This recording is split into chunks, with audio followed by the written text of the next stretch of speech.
Bhagwan Shri Yogi Ramsuratkumar ki Jai. Sarvam Yogi Ramsuratkumar Ashram.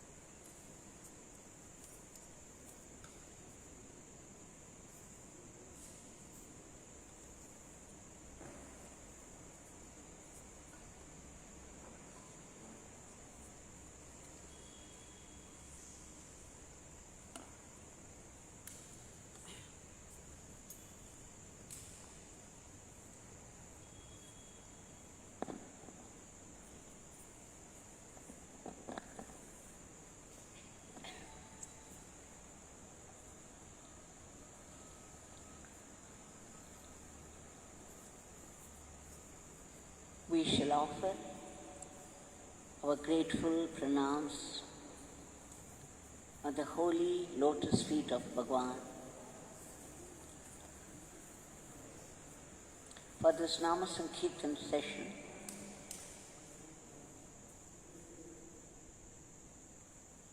It is surely no small grace.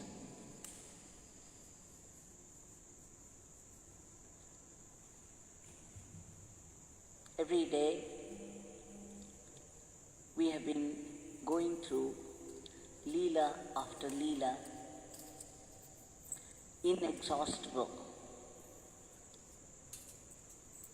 It's Leela Samudram.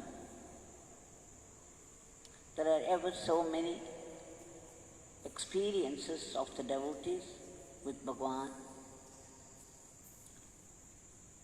and each one depicts how specifically this grace helps, guides and protects the devotees.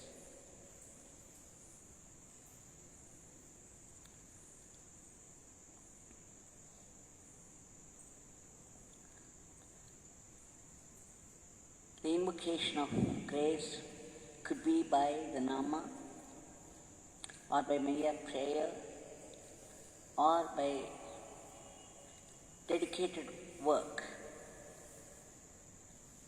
or sometimes even not that. It's very surprising how this grace functions. And the grace is nothing but Himself. Now in today's incident, it is surprise after surprise without seemingly being surprise.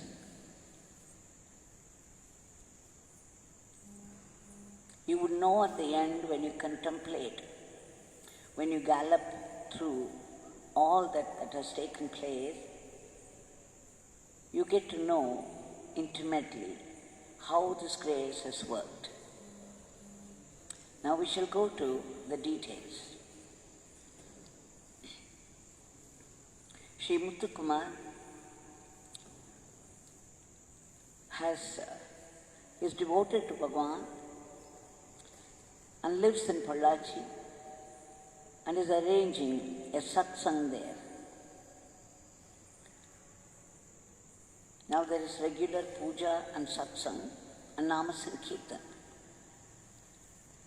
Previously, in 2018, he was working in a company in Anna Nagar, Chennai.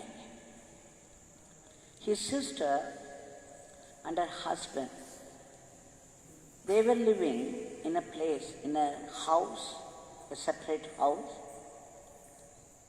in Cholavaram, 25 kilometers away from his workplace. He was staying with his sister and her husband, who is none other than his own uncle.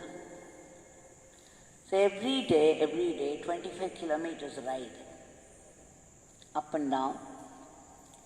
At one point, he felt it was too much for him. So in 2019, the beginning itself, he found his separate place in Anna Nagar itself and would visit his sister now and then. The sister and her husband, they were living all alone in the house, and the place is 100-acre land, and there are only 50 houses. They are few and far between. There was almost 150 to 200 feet distance between houses, that if one should shout from one house, it would be difficult to hear in the next house. The neighbors were far.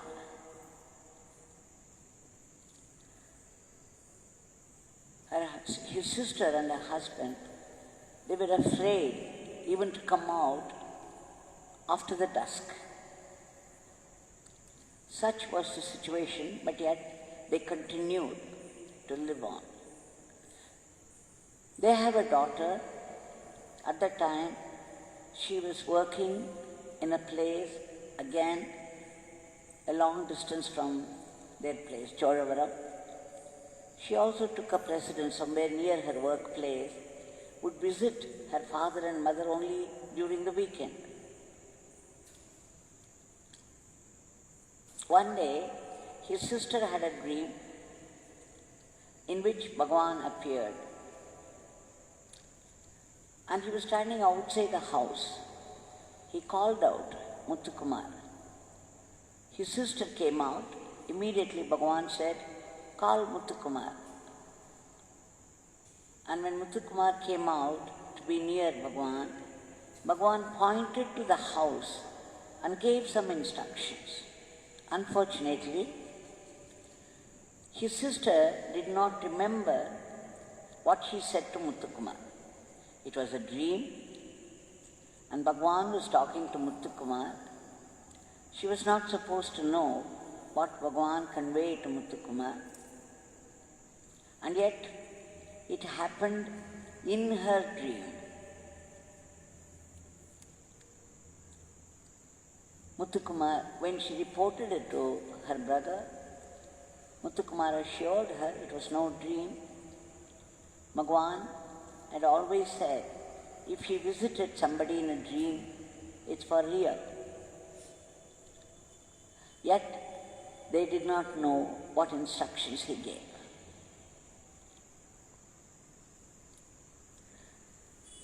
In the meantime, they were looking for a bridegroom for their daughter, and they found one. So one day, the bridegroom's people visited his sister's house to see the girl. Though there were only 50 houses and they were few and far between, somehow this news spread very fast in the area. Why I mention this? When somebody is looking for a bridegroom, it means they are well prepared for the marriage, which again means lot of jewels, money, etc.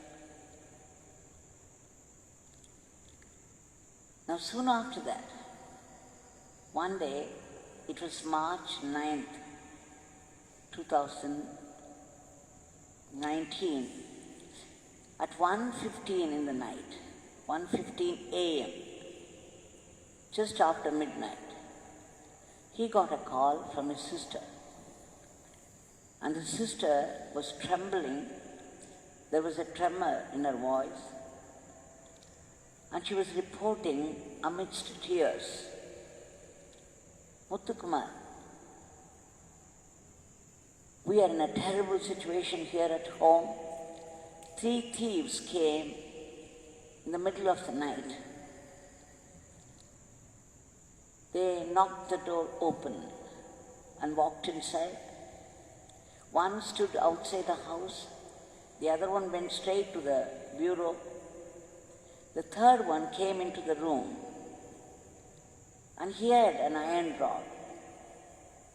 He started to beat us all the time, pressing us hard to reveal where we had kept the jewels. We kept on saying no jewels had been kept in the house. But he wouldn't believe us, and every time we said no, there are no jewels in the house, he would give us a blow with the iron rod. Your uncle, my husband, had 5 blows, hard and deep, with his iron rod, and I had 4. By then there was a lot of blood. We were bleeding profusely. Suddenly, I had no idea where I got the strength. Because your uncle was struck severely, so he couldn't do much. He very nearly fell down. And I had the strength somehow. I just pushed him out unexpectedly and locked the door. They got even more angry with this gesture and they started to shout from outside, "Let us kill them and run away." We heard it very clearly. Immediately I shouted, "Police, police," as though the police were approaching, and it worked. Those people ran away. But I am not sure whether they are still outside, lurking somewhere. We are afraid to come out of the room. We are still in the room and we are bleeding profusely. Then Muthukumar asked her whether she reported to the police station, to which she said yes, and they promised to come with the emergency ambulance. We are waiting for them to come and knock at the door. We are still in the room. We are afraid to go out. Now 5 severe blows on the head. Still her husband was conscious and she had 4 blows to her share and she could still gather strength to push him out and shout and do all these things, ring up to the police station with the presence of mind unto her brother. When the call came, it was 1:50 in the middle of the night. And then he was waiting, he was in contact, he was in touch with his sister all the time. The police came. Of course, these people had run away.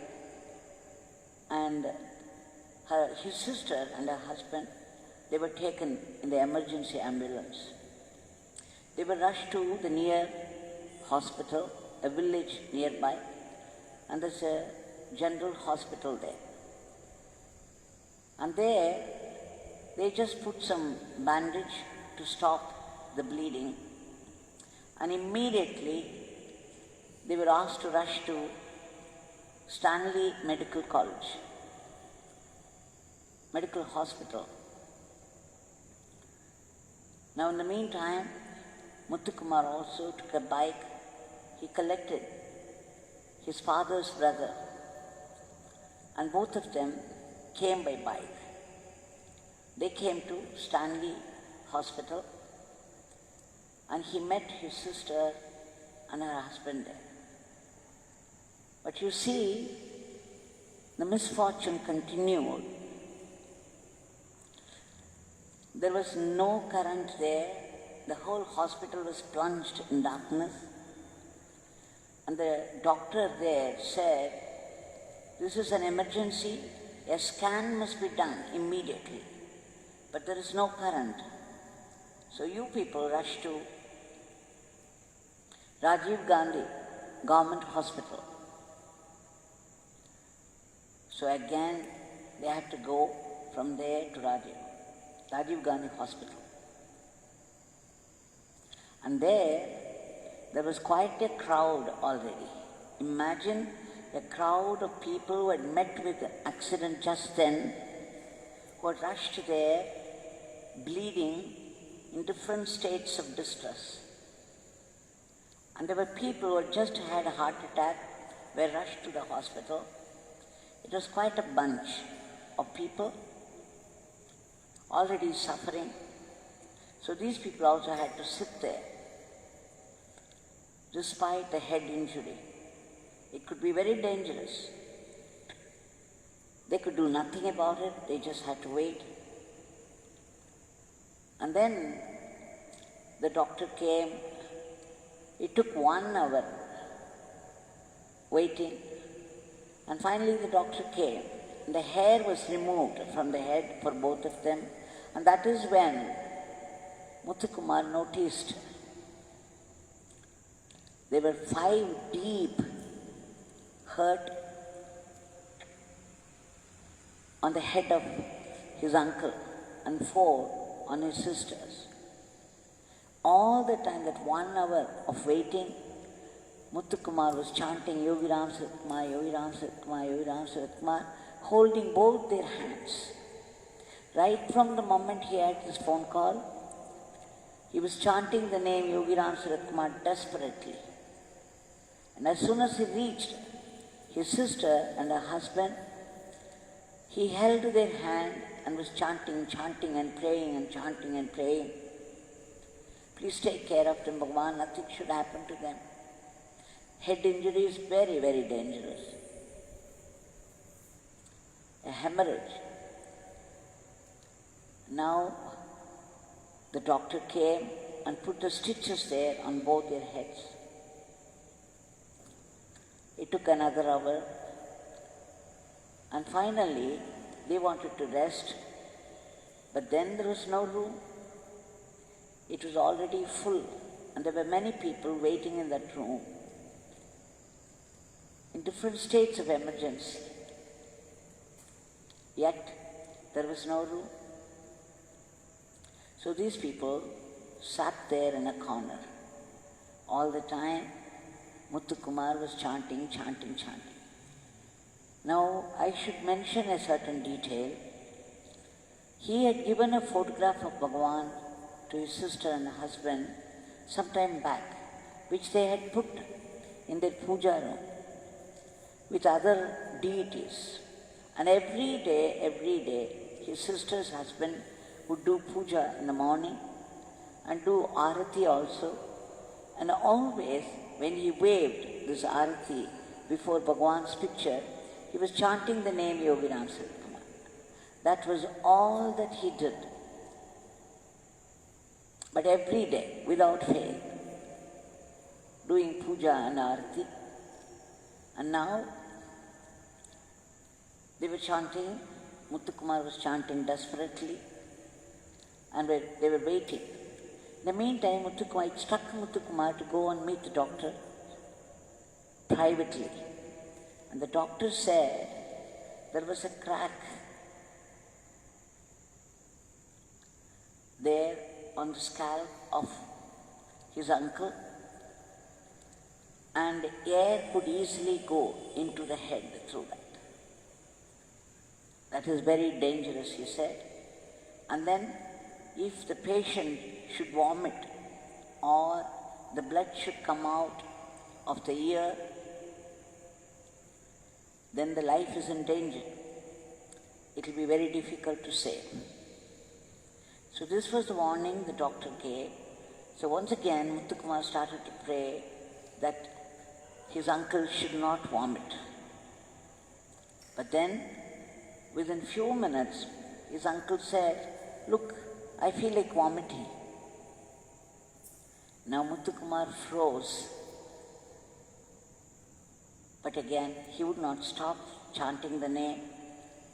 Somehow, he held his uncle, he supported him. His uncle was able to walk up to the bathroom, and he vomited. And in the vomit, Muthukumar could see blobs of frozen blood, dark in color.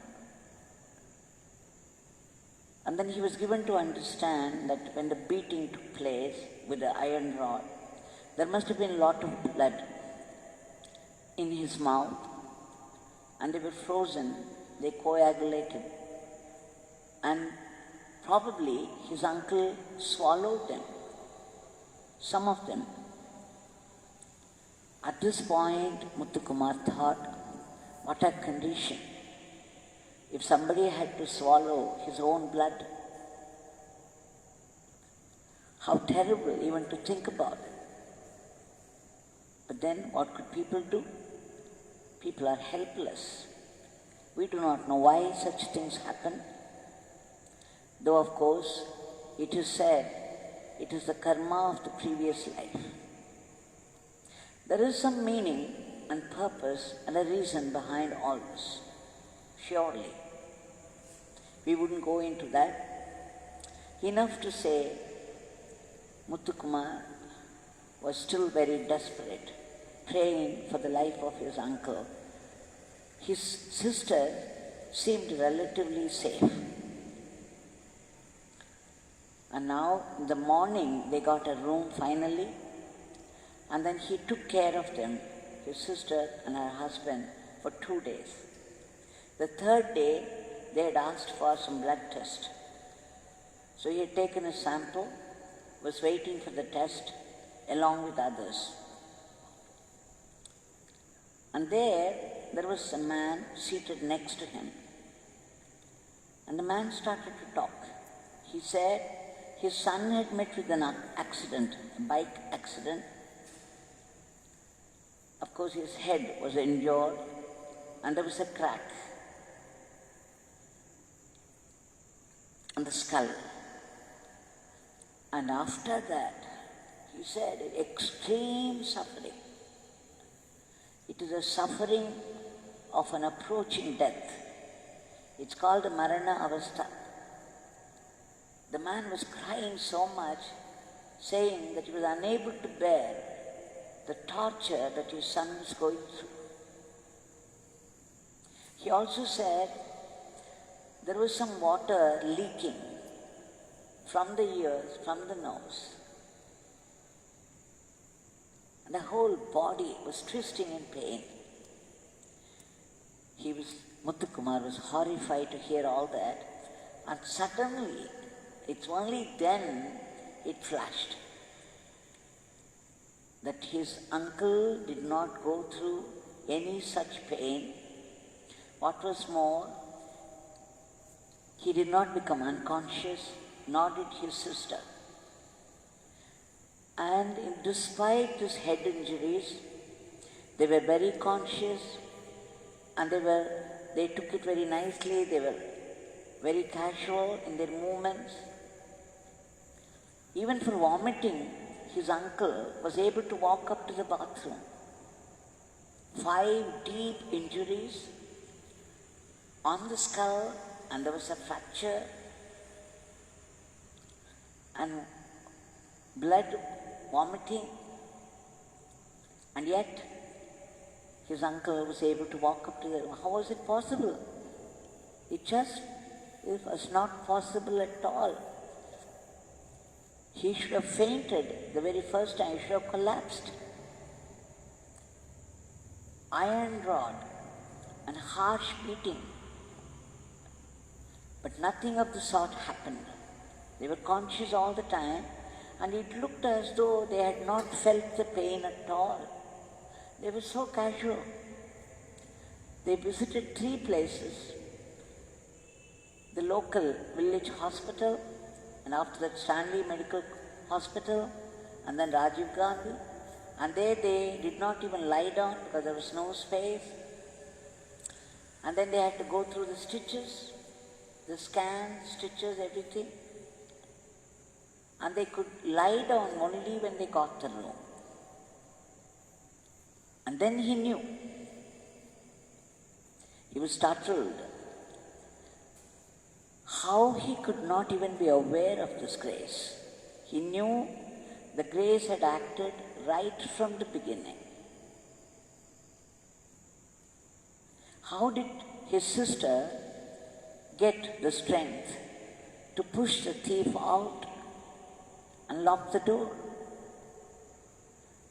How did she have the presence of mind to ring up to the police and to her brother?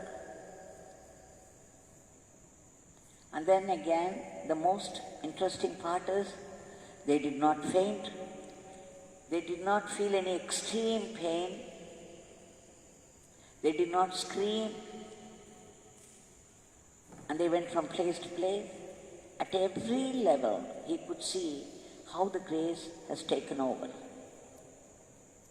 And he knew it was the magic of Yogi Ramsuratkumar's name, the glory of Yogi Ramsuratkumar's name. And after that, of course, within 2 months, they got healed completely. And there was no, after that they visited the ashram also. So Muthukumar says, even though this terrible incident happened and they were horrified, still he could see the hand of grace all through that. And all that because of the Nama chanting. And this Nama chanting we have done for 1 hour. Bhagwan's gracious blessings helped us through this. So our job is to keep on chanting the name, to invoke grace. And the grace can act in any way. In which case, people may ask, why would Bhagwan allow this to happen in the first place at all? Now we come to the point, it is because of the previous karma that they have to go through it, but once you take a refuge at the feet of a great master, and you continue the worship of the chanting of the name, or puja, like his brother-in-law did, whatever, the great master would remove 75% of the karma, the karmic effect. But you may have to go through a meager 20-25%. Even that is so terrible that we scream and even abuse God for giving it to us. Why would you do this, God? Why did you do this to me? Because we have done it to someone else. So, whatever torture we give to people, please mark it. Sometime, someday, in some birth, we have to go through that ourselves. And we would be in such a vulnerable position. That is when these things happen. So that the pain, the torture is acute. So they say, I have been repeating it now and then. Every word we utter will come back to us. Every deed, every action that we do will come back to us. If you have only good actions, charitable actions, if you only help people all the time, be very sure all that help will come to you one day. If a son looks after his aged parents nicely, he can be sure in his old age there would be somebody, his own sons would look after him. If he should treat them very badly, there will come a time when he has to go through the same pain, same suffering. Similarly, you do any torture, you give any torture to anybody, one day the torture will come back to you. You cannot escape. You can buy law. You can kill somebody and buy the judge with money and escape, but you cannot escape from the law of God, from the law of karma. You will have to pay for it very dearly some other time, because it's an added crime of buying a judgment. Why action? Even a word. If you have a word of praise for somebody, be very sure the word of praise will come back to you. If you have only a word of abuse, that will come back to you too. Whatever you say, the words have power, the actions have power. Why is it so? Because we think we are doing it. When I think that I am thinking, I am doing, then I have to suffer. This I is ego I. The ego self thinks that it is thinking, it is acting. So it is the ego self that has to suffer all this. But if you have this attitude that I don't exist at all, it is He alone. It is He who is eating through me. It is He who is sleeping through me. It is He who is putting the thoughts in me. It is He who is putting words into my mouth. It is He who is doing all actions through this body. Then the ego self, there is no ego self. There is only the self, the big self. Then you are not bound by your actions or words or thoughts. There is a very nice story about Vyasa.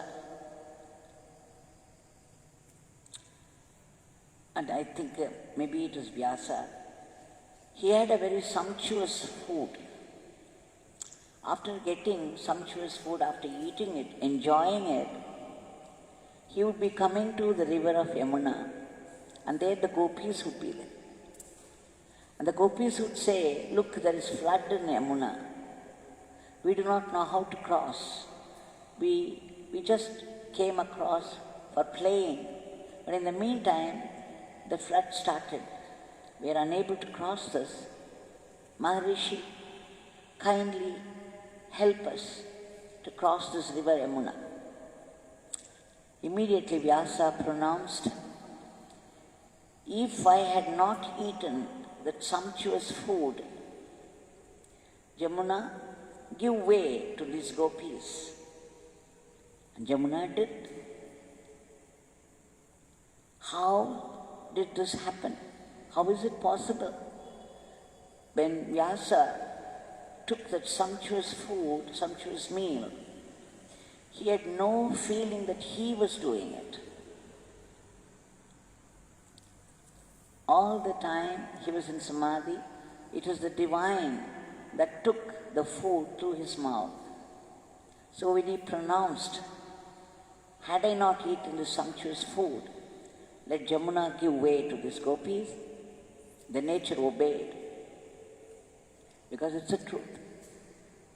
As long as we think that we are doing everything, we also have to face the effects of karma. So let's pray to Bhagwan that we should be fine instruments. We should go about our life as instruments in His hands, not as an instrument of our ego. Today the world is facing the pandemic situation because of some past collective karma. All the same, we have to pray to Bhagwan for relief, for immediate relief. So let us seek His blessings for His immediate divine intervention in order to free the whole world from the clutches of this virus and bring back normalcy everywhere. And Bhagwan, the fear is taking root again in everybody's heart, especially in the foreign countries. And there is once again a new wave of lockdown and other measures. Only you can remove, uproot this fear and stop the spread of the disease. And we beg you to enter this medicine, this vaccine, so that it would do its job of killing the virus